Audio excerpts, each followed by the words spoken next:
여러분, 국가 채권의 금리가 급락한다. 뭔가 지금 경제에 이상조짐이 터졌다, 이렇게 해석할 수 있는 부분입니다. 사실 미국도 마찬가지 통화 축소를 한다는 테이퍼링, 여기에서 금리도 2023년에는 적어도 2차례 올린다, 빠르면 내년 말에 한 차례 올린다, 이렇게 얘기하고 있잖아요. 한국도 마찬가지입니다. 올해 많으면 2번, 내년까지 3번 정도의 금리를 올린다, 이런 얘기가 나오고 있는 와중에 국채금리가 사정없이 떨어지는 건 왜일까요? 지금 이거에 대한 우려가 점점 커지고 있습니다. 자, 여러분 이걸 한번 보세요. 미국의 10년 만기 국채 금리입니다. 1.3213까지 떨어졌습니다. 1.3213까지. 이게 1.32까지 떨어졌다는 건 굉장히 많이 떨어진 겁니다. 지난 3월만 하더라도 이게 1.7까지 올라갔었던 거거든요. 1.7. 그래서 이 금리 부담이 엄청 된다는 이야기까지 나왔을 정도예요.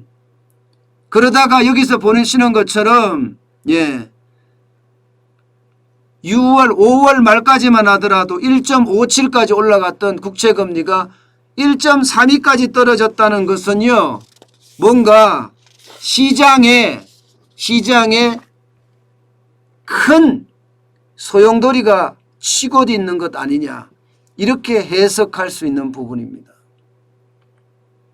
이렇게 되면 여러분, 결국 10년물은 내리고 2년물 금리는 그대로 있고, 이렇다면 이게 장단기 금리차가 굉장히 좁혀졌어요.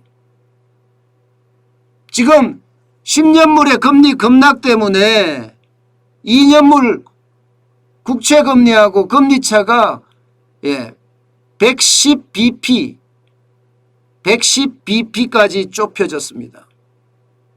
이 정도면 1.10 정도 된다는 건가요?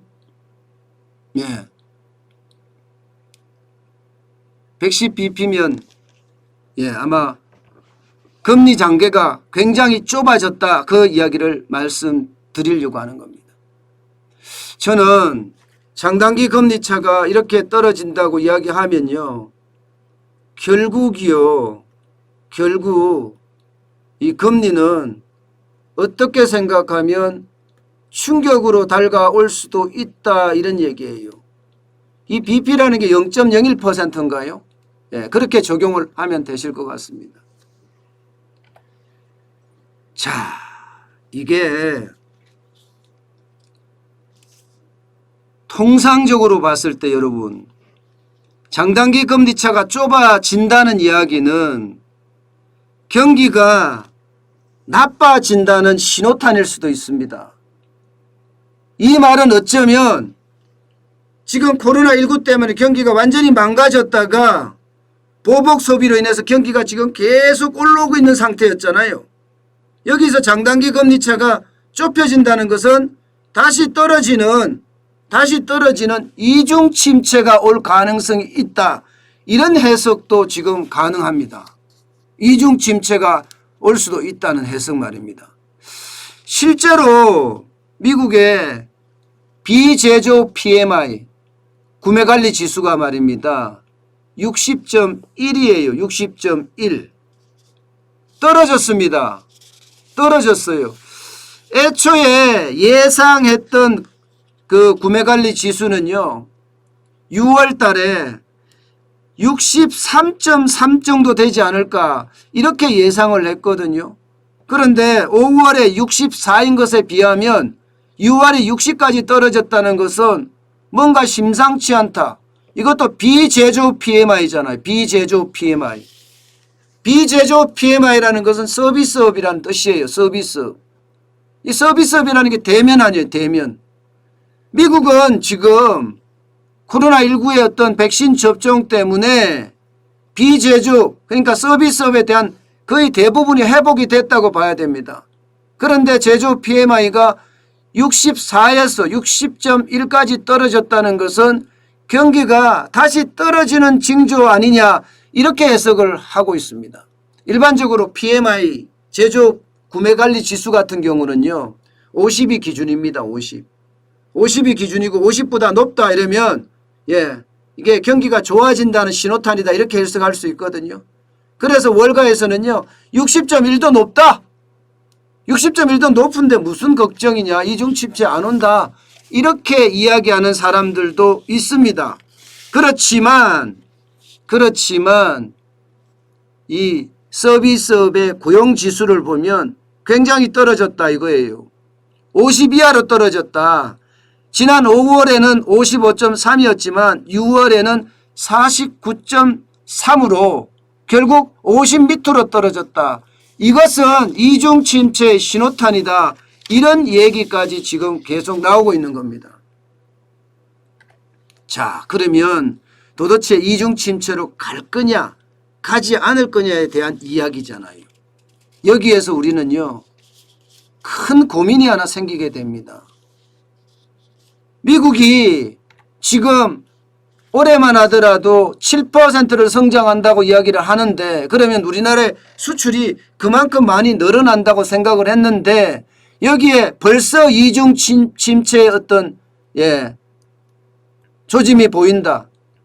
또 어떤 이들은 피크 쇼크라고 이야기합니다. 피크 정점에서 지금 쇼크가 발생이 됐다. 이런 이야기까지 하거든요. 피크 쇼크가 바로 이중 침체의 직격탄이다. 이중 침체의 신호탄이다. 이런 얘기까지 하고 있다는 사실이에요. 그래서 우리 경제에도 좋지 않는 신호가 보이지 않겠느냐 이렇게 예상을 합니다. 실제로 골드만삭스 같은 경우는 미국의 2분기 성장률 10.5%로 피크 쇼크 시작됐다. 3분기에는 7.5%로 내려앉고 4분기에는 6.5%로 내려앉으면서 내년에는 5%대로 또 2분기에는 3%대로 계단식으로 뚝뚝 떨어지지 않겠느냐. 이중 침체가 본격화되지 않겠느냐. 이런 얘기도 지금 쉽게 하고 있거든요. 쉽게 하고 있거든요. 두려운 것은 그거예요. 두려운 것은 이중 침체가 본격화됐을 때 대한민국 경제에도 엄청난 영향을 미칠 수 있다는 이야기입니다. 안 그래도 지금 대한민국은 델타 변이 때문에 신규 코로나 확진자가 1000명을 넘어섰습니다. 그것도 이틀째 넘어서고 있습니다. 이 상황이 계속된다면 대한민국에도 영향을 미칠 거예요. 그 영향은 그 어떤 때보다 커진다 이렇게 얘기할 수 있습니다. 물론 전문가들마다 조금 시각이 다른데요. 이 채권금리가 떨어진 것은 비단 이게 정점에 도달해서 떨어진 것만은 아니다. 이렇게 지금 이야기하고 있습니다. 뭐냐? 미국이 지금 돈을 너무 많이 푼다. 현금을 많이 푼다. 쉽게 말하면 국가 채권을 발행하게 되면 채권이 공급 가행이 돼서 이게 금리가 올라가잖아요. 그러지 않고 정부가 보유한 현금을 지금 계속 푼다는 이야기예요. 정부가 가지고 있는 현금을 말입니다. 지금 재무부가 보유한 현금 잔고는요 8,519억 불입니다. 그런데 이달까지 7월까지 4,500억 달러로 축소하겠다는 거예요. 그러면 적어도 4천억 달러 가량을 푼다는 이야기잖아요. 현금을 풀게 되면 여러분 시중에 현금을 풀게 되면 국채금리는 내려갑니다. 국채금리는. 왜냐하면 채권을 발행 안 하고 실질적으로 현금을 시장에다 뿌리기 때문입니다.